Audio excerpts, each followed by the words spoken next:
Your candidacy, and this is an expression of your candidacy, is a once-in-a-lifetime opportunity for our nation, and you are a once-in-a-lifetime leader. And I am very proud today to endorse your candidacy for president. A surprising and yet historic political endorsement. For the first time, the two most prominent minority politicians were coming together to win a presidential election. As a Hispanic American, I was particularly touched by his words.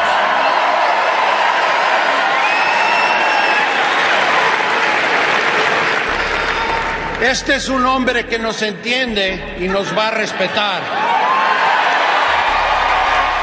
But despite the strong support given by Governor Richardson to the candidacy of Senator Obama, a question still remains. Do Hispanics and African Americans get along?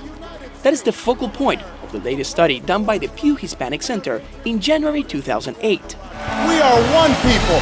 According to the report, while blacks and Hispanics hold favorable views of each other, Hispanics are less likely to say the two groups get along well.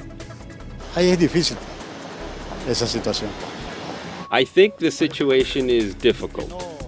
It seems there is not a good connection between African Americans and Hispanics. Afroamericanos e hispanos. It is not difficult to understand the history of tension between blacks and Hispanics. They live in the same neighborhoods and have to compete for the same low-paid jobs and opportunities. There may be a sentiment that you have to compete for my acceptance of you.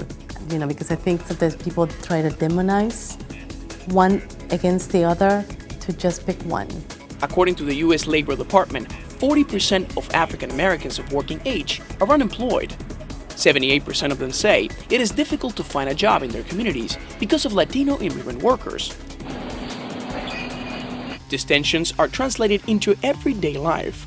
For Irene Sopi, the director of Centro de Ayuda, a Hispanic community center in Annapolis, Maryland, the increasing number of Hispanic families living and working in the area has worsened the relationship between these communities. But I think there is a problem with Latinos and African Americans based on the factor of acculturation. The moment that we start educating not only Latinos but also African Americans and others, we start getting more harmony and working together. The various scenarios of conflict and social divisions provoked a heated debate during the battle for the Democratic nomination. Since Hillary Clinton was very popular among Hispanic voters, the victory of Obama in the primaries completely altered their options.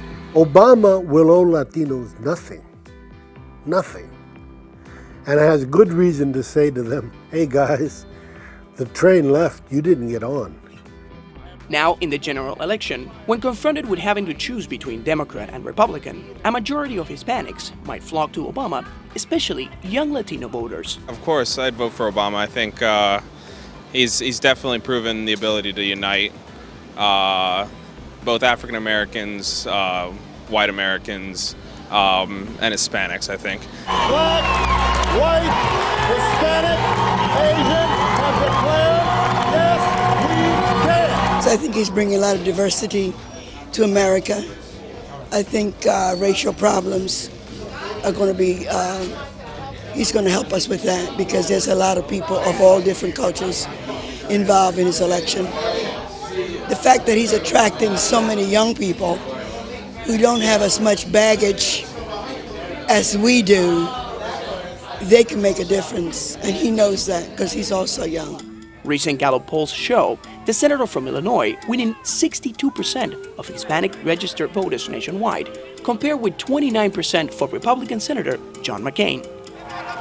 This percentage is key in this election, as it was for George W. Bush back in 2004, when he was elected president with close to 40% of the Latino vote. So help me God.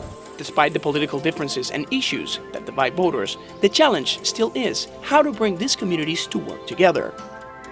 If we as Latinos want to have something that is just for Latinos, it's okay. It's really okay.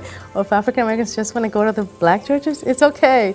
But when you're doing both, the bridging and the bonding, that's when you really truly create social capital in a community. The answer to this issue might lay with younger generations. According to the numbers of the Washington Interagency on Race, The fastest growing segment in the U.S. Latino population is the Afro-Latino, composed mostly of the children of Latinos with African Americans who identify just as much with each group and who will be the bridge between both cultures.